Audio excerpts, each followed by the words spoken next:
atas usulan dari Kementerian Agama terkait dari istilah yaitu Isa Al-Masih akan dirubah menjadi Yesus Kristus. A few moments later. Selamat ya, yang bilang Isa merubah. Selamat kepada Anda, selamat, congratulations, hebat Anda. Anda merubah Nabi Islam yang namanya Isa ibnu Maryam menjadi orang terkutuk tuh baca tuh.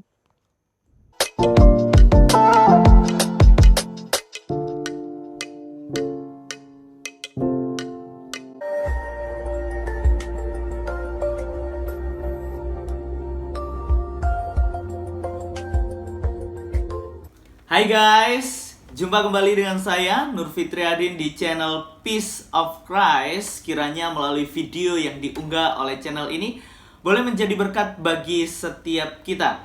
Terima kasih bagi teman-teman yang terus setia mendukung channel ini. Terus dukung dengan cara like, comment, share, and subscribe untuk perkembangan ke depan. Dalam video kali ini kita akan membahas masih seputar tentang perubahan nama Isa menjadi Yesus Kristus di dalam kalender yang diresmikan oleh pemerintah. Wah, ini menjadi pro and kontra bagi orang-orang yang tidak suka dengan kekristenan.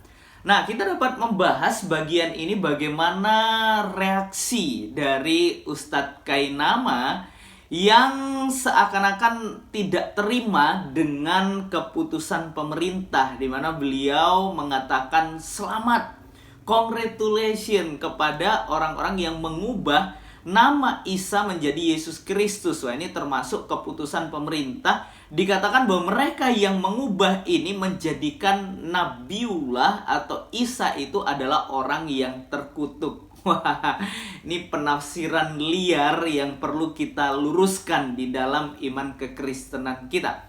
Sebelum kita jauh membahas bagian ini, Kainama beranjak pembicaraannya sebelum membahas tentang perubahan ini. Dia berkata bahwa dirinya tidak pernah menyamakan antara Isa dengan Yesus Kristus. Nah, ini yang menjadi pernyataan yang tidak konsisten dengan apa yang diucapkan oleh Kainama ini.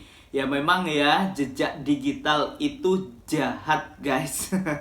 Mari kita jauh dulu simak video pernyataan dari Ustadz Kainama yang tidak pernah menyamakan antara Isa dengan Yesus Kristus. Kita simak pernyataannya.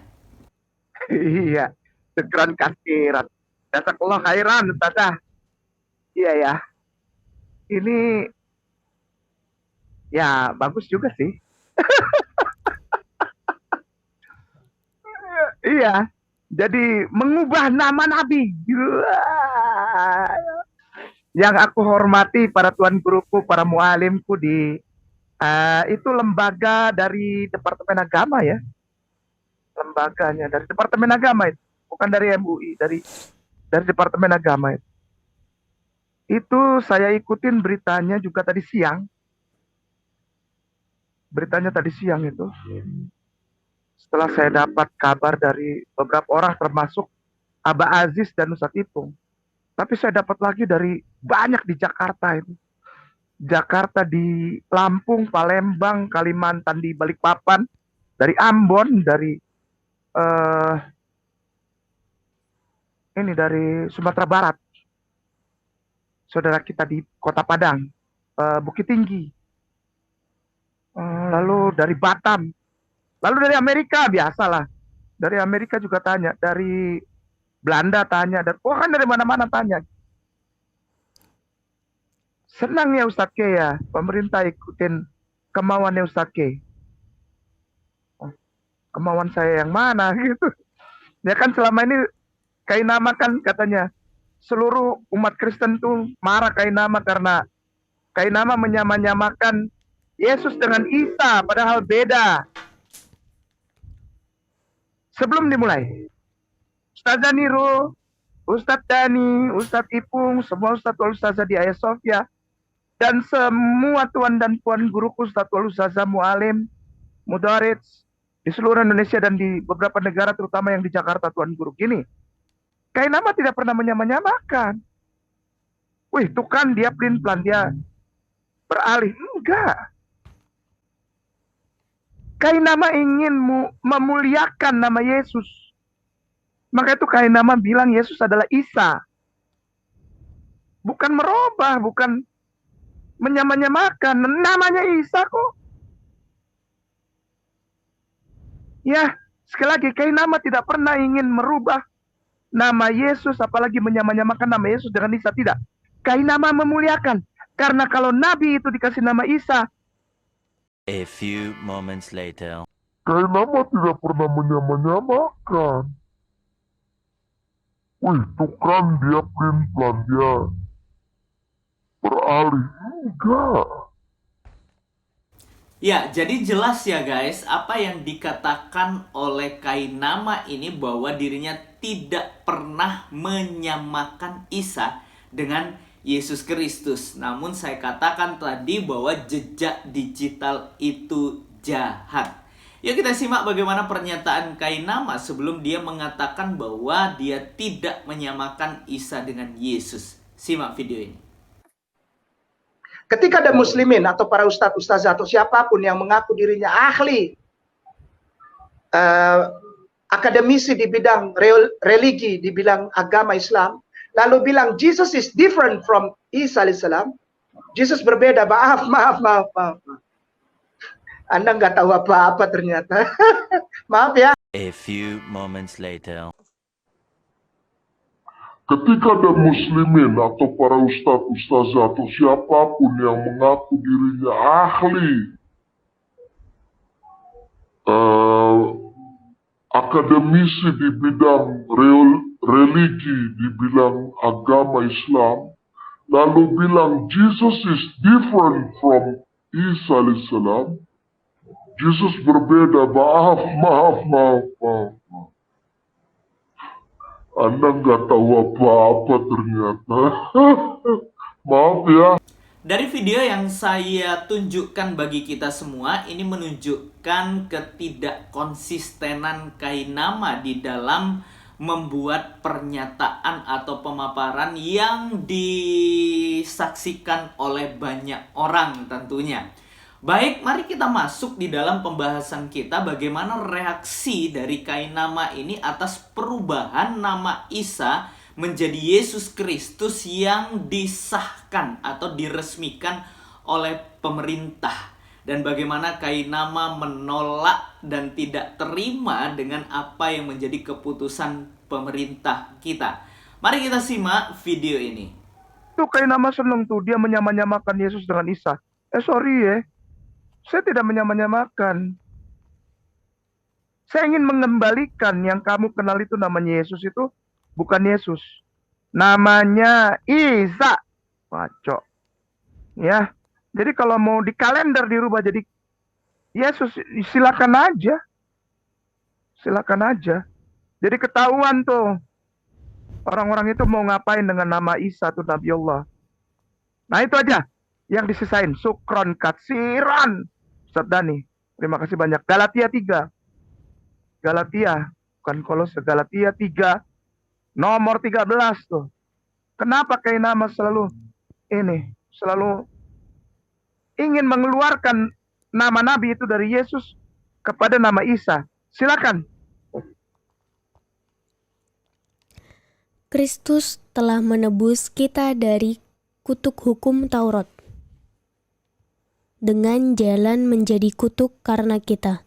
Sebab ada tertulis, terkutuklah orang yang digantung pada kayu salib. Syukran Ustaz Zaniru, syukran Ustaz Dani. Selamat ya.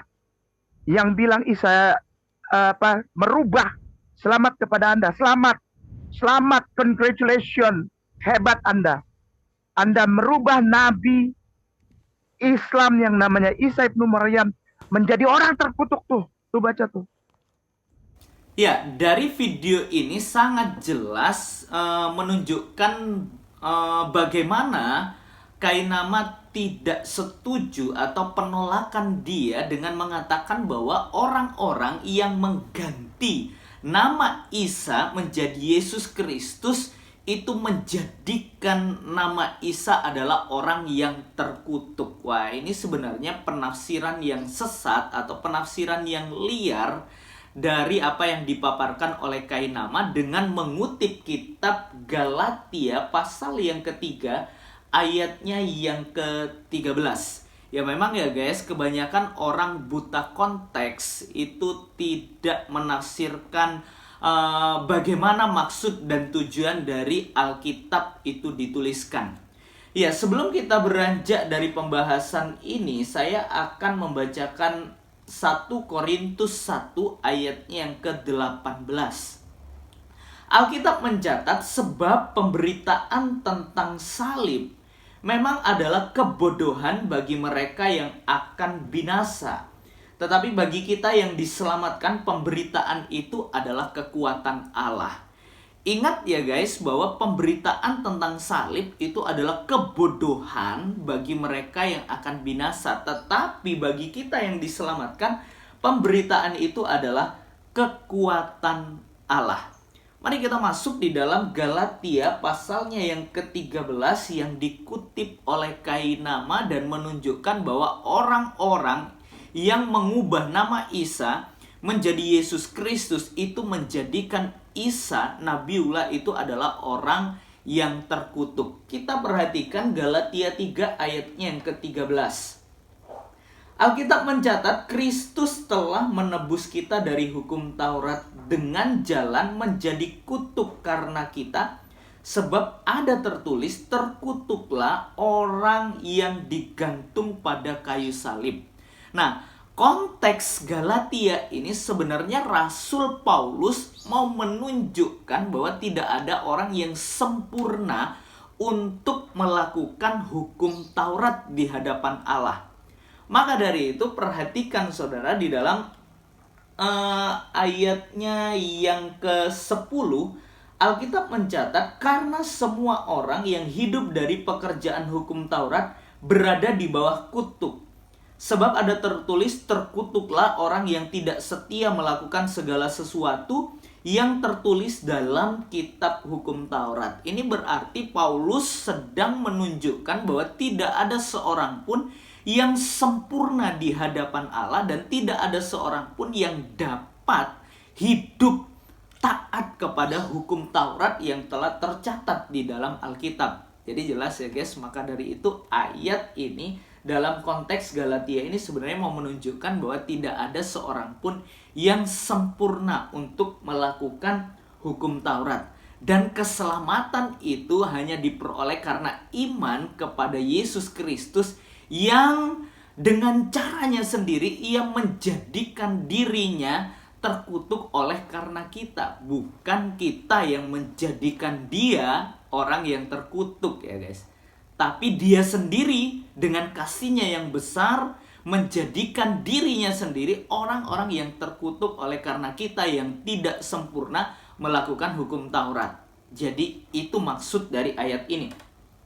Mari kita perhatikan di dalam ayat yang ke-14.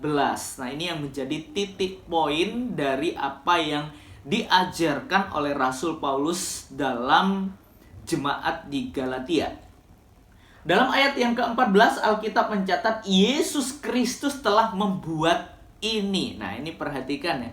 Bukan kita yang membuat dia menjadi orang yang terkutuk, tapi karena kasihnya yang besar, Yesus Kristus telah membuat ini atau menjadikan dirinya sendiri terkutuk oleh karena kita yang terkutuk. Jadi jelas ya guys, makanya dari itu dilanjutkan supaya di dalam dia berkat Abraham sampai kepada bangsa-bangsa lain, sehingga oleh iman kita menerima roh yang telah dijanjikan itu. Jangan melihat dari sisi terkutuknya aja, tetapi memang dia harus melewati jalan itu untuk menyelamatkan manusia dari kutuk Taurat yang mengikat dirinya dan menunjukkan ketidaksempurnaan manusia untuk melakukan hukum Taurat sehingga dia terikat oleh hukum dosa. Maka dari itu jelas ya, ayat ini mau menunjukkan bahwa hidup yang kekal, keselamatan itu hanya diperoleh melalui iman kepada Yesus Kristus yang adalah Allah itu sendiri yang menyucikan kita dengan caranya sendiri untuk menjadikan dirinya terkutuk oleh karena kita yang seharusnya mendapatkan murka Allah dalam setiap kehidupan kita. Wah, jadi jelas ya guys, kalau kita merenungkan baik-baik ayat ini, seharusnya menjadikan kita bersyukur kepada Allah.